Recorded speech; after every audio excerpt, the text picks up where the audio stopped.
Think about this for a second. Why would anyone lock a man inside a tiny bedroom, barely bigger than a studio, with a rope nearby? Stop and really picture that. That alone opens a Pandora's box of questions. As some researchers and authors argue, when you dig deep into the Epstein case, really deep, it paints a picture that goes far beyond one man. They claim the world isn't just run by governments or corporations, but by a hidden network of power, money, and leverage. According to these theories, Epstein didn't die by chance, and the people who benefited from his silence are still very much in control. These are allegations, but they refuse to fade. The official story was accepted fast. Cameras malfunctioned, guards fell asleep, and key evidence somehow disappeared. But now things are getting messy again. Ghislaine Maxwell's latest court filing landed like a grenade, alleging that 29 powerful men quietly reached settlements to stay out of public records. None were charged, and most names remain hidden. Meanwhile, the Department of Justice is scrambling. Documents are being released slowly, heavily redacted, and surrounded by confusion. The DOJ missed its December 19th deadline to release more than 2 million. Lying? Yeah. Why would you put him in the room I and don't know. lock him in a bedroom, a tiny little bedroom, Yeah. with a roided up? Yeah. Just stop and think about that. You're in a room smaller than this studio that you and I are in right now, with a roided up. Well, it is a Pandora's box in a way. Yeah, sure. Because basically, if you go, as my books show, if you go as deep as I went in writing those two books, and you could certainly go deeper, it basically shows that, the world is basically run by a meta cartel. Pages of Epstein-related material. Instead, less than 1% was made public. Officials promised near-term transparency, a phrase so vague it raised more suspicion than confidence. What made people furious was the admission that some of the released materials contained fabricated or unreliable content. That's not a delay, that's a credibility crisis. When a department releases documents while admitting some aren't trustworthy, it shakes everything. Adding fuel to the fire, Maxwell's legal team alleged that several men reached secret agreements with victims to avoid exposure.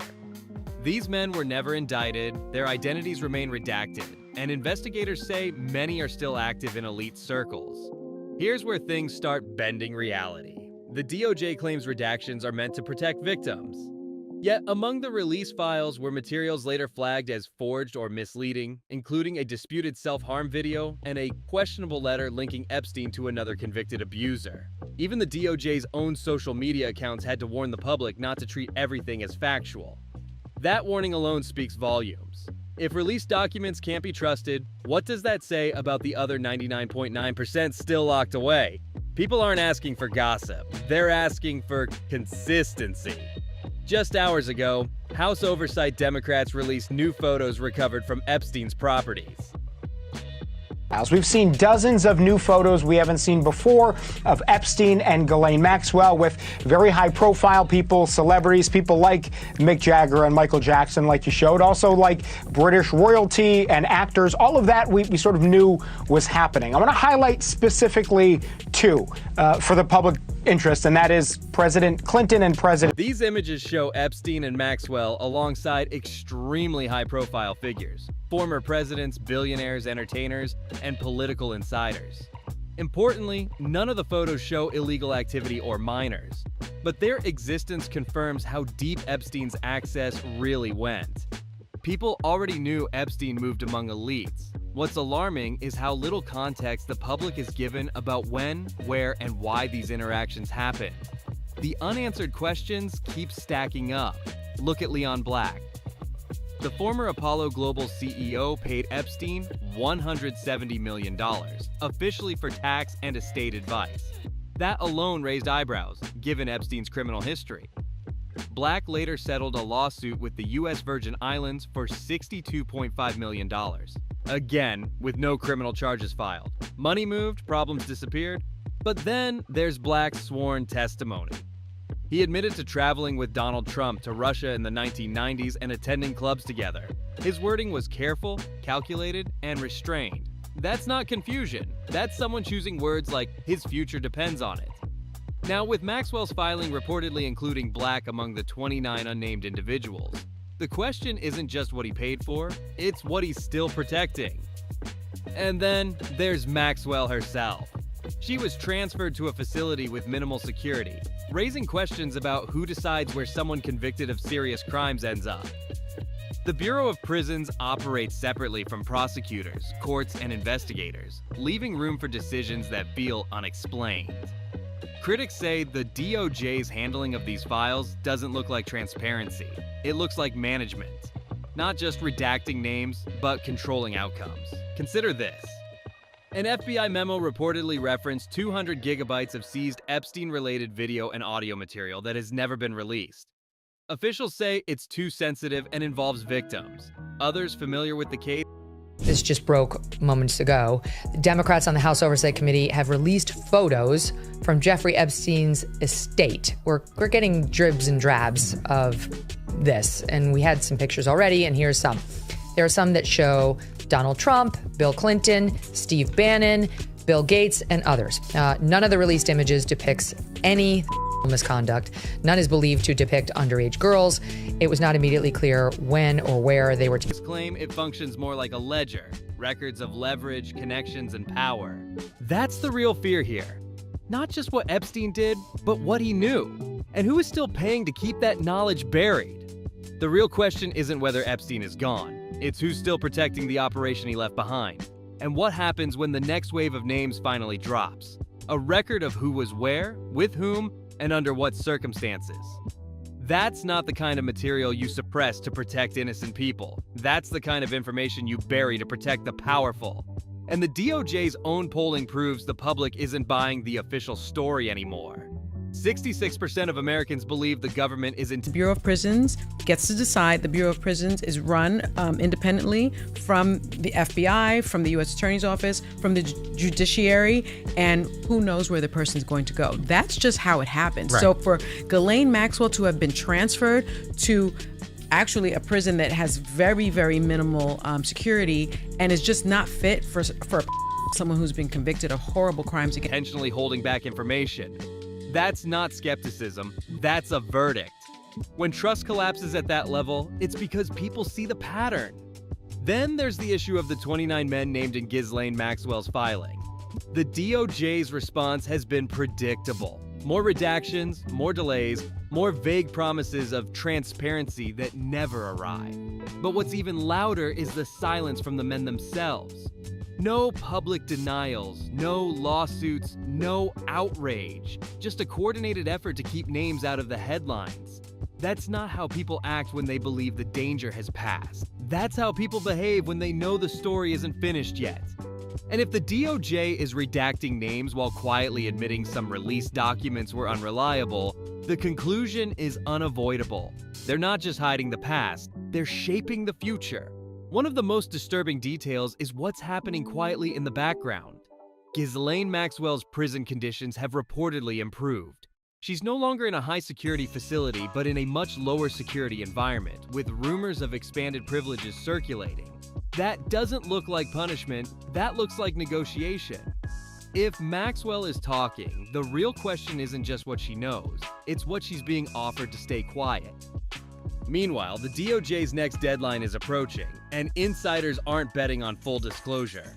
They're betting on distraction. Investigators have also flagged new names buried in emails that deserve closer attention. One modeling agent in particular reportedly mirrors patterns seen with Jean-Luc Brunel, allegedly moving young models across borders under the cover of legitimate work. These claims remain allegations, but the patterns are familiar. What raised even more eyebrows is that the same individual was allegedly connected to high-profile modeling businesses in the U.S. That overlap alone has fueled calls for deeper investigation.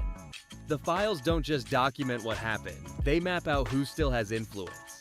And the DOJ's behavior suggests they're not only protecting the past, they're managing the present. Forged materials, heavy redactions, stalled releases.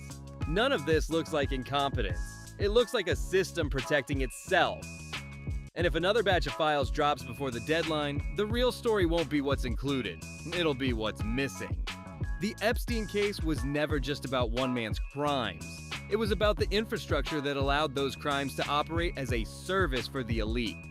That system didn't collapse when Epstein allegedly died in custody under highly questionable circumstances. It adapted.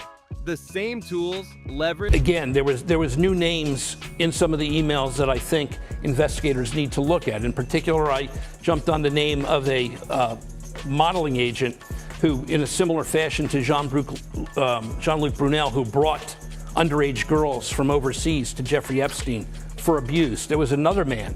What was interesting about this other individual is that he also apparently provided young models for Donald Trump's modeling agency. Silence, money, and access are still in play. And the DOJ's conduct makes one thing clear. This isn't just about covering up history. It's about controlling the narrative now. The real question isn't what happened to Epstein. It's who inherited the system he left behind, and why the government seems so determined to manage what the public is allowed to see.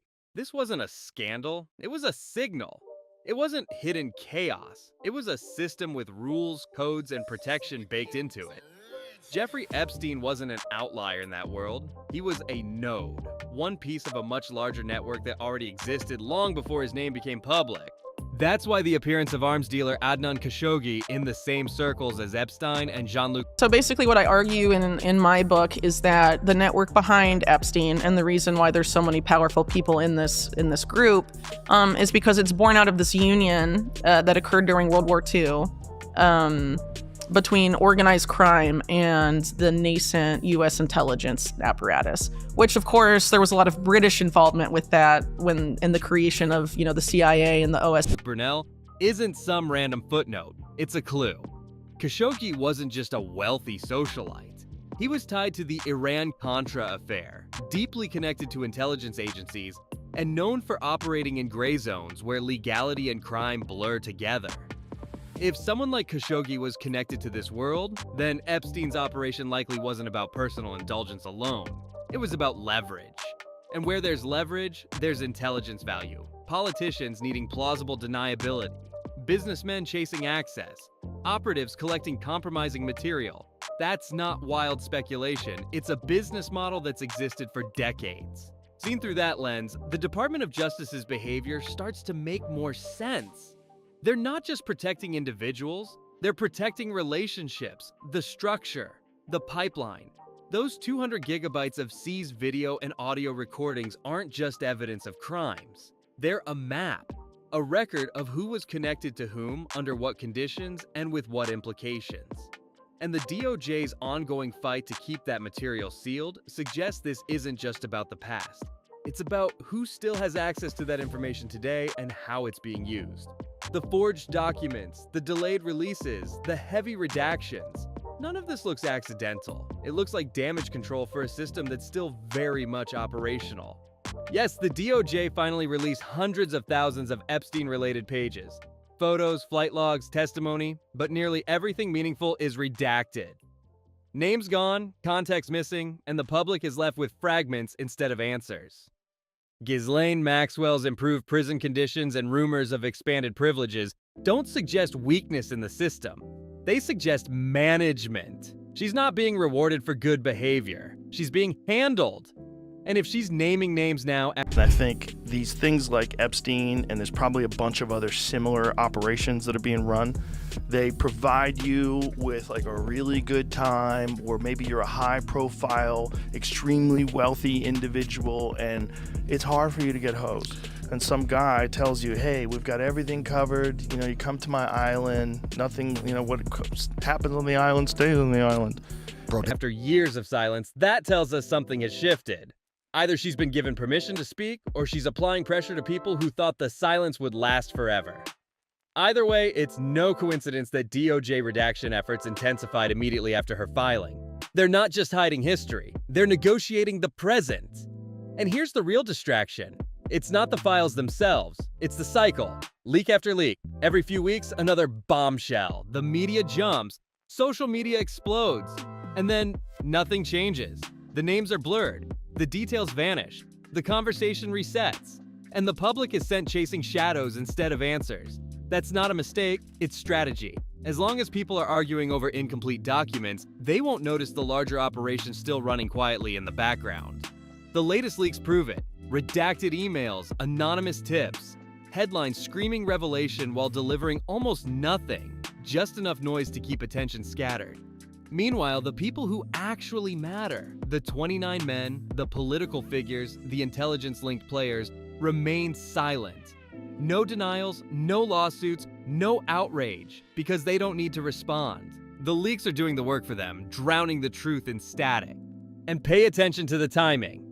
Every time pressure builds, when Congress talks subpoenas, when Maxwell files motions, when the public starts asking the right questions, a new leak drops. Never the full truth.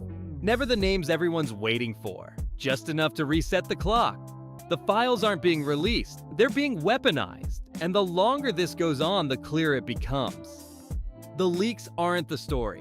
The leaks are the cover. Even new laws. The department has finally released some of the highly anticipated Epstein files. More than 300,000 pages of documents related to the late convicted offender were made public today.